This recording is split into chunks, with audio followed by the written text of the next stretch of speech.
what if learning something new wasn't just about, getting good at it, but maybe about building something deeper, like resilience? That's exactly the idea we're exploring today. We're doing a deep dive into this really interesting personal account we found. Ah, right. Someone shared their own story about building a daily routine for mastering English. Exactly. Hmm. And it's less about the grammar rules, more about the consistency, how they did it. So our mission here is to unpack that routine, the specific steps, sure, but maybe more importantly, how it ended up changing them personally. Precisely. Because if you're learning anything right now, could be code, could be guitar, doesn't matter. This person's journey has some, well, powerful insights about just showing up. Okay, so let's get into it. The account starts right from the beginning of the day, the morning. Immediately upon waking. It wasn't some huge, effortful thing right away. More like weaving it in. Yeah, like checking a word of the day app, maybe reading a quick quote in English. Simple stuff. And then maybe while grabbing coffee or brushing teeth. Exactly.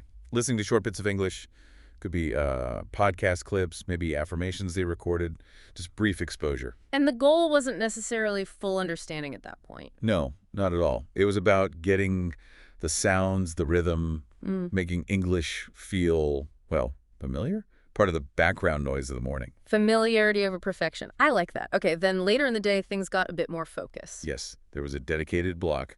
About 30 minutes, usually midday. And what happened then? Grammar drills? Sometimes grammar, yeah. Or writing practice, like Yeah. short sentences.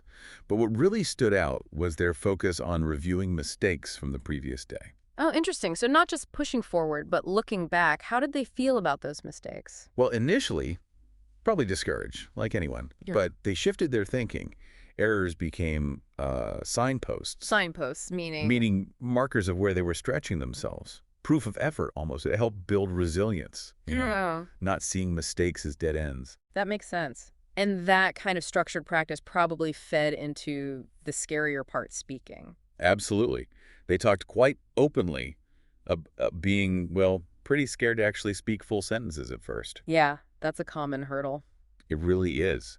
But the daily grammar work gave them some scaffolding, and then they just started practicing speaking. How? Like joining conversation groups right away. Eventually, yes, they used online language exchanges, admitted it was terrifying initially, I bet. but also they practiced alone sometimes, just recording themselves, talking about, I don't know, their lunch or their day, Yeah. simple topics. And listening back, I suppose? To catch pronunciation things or how fast they were talking. Consistency was the key. It gradually sort of chipped away at the fear. Just doing it, even imperfectly. Takes guts. Did the routine cover evenings too? It did, yeah, but in a more relaxed way, integrating English into winding down. Like watching TV. Yeah, maybe a show with subtitles or reading just a page or two from an English book. Nothing too demanding. So it becomes less like study time and more just part of life. Exactly. They described it as moving towards living with the language, not just studying it. And importantly, they admitted the routine wasn't perfect. Days got missed. Ah, okay. So it wasn't about flawless execution. Not at all. The real discipline wasn't in never skipping, but in always coming back to the routine. That return was crucial. That feels very relatable. And this whole process, it sounds like it built more than just English skills. Oh, absolutely. That was the biggest takeaway in their reflection. The discipline it required. The patience, waiting for progress. The resilience learned from constantly making mistakes and trying again. So it wasn't just about language acquisition. It was kind of accidental self-development. Or maybe intentional self-development through language. They realized they'd become more open, more determined, less afraid of, well, looking silly. The act of learning reshaped them. Yeah, the daily grind, the pushing through fear, the celebrating small wins that built character.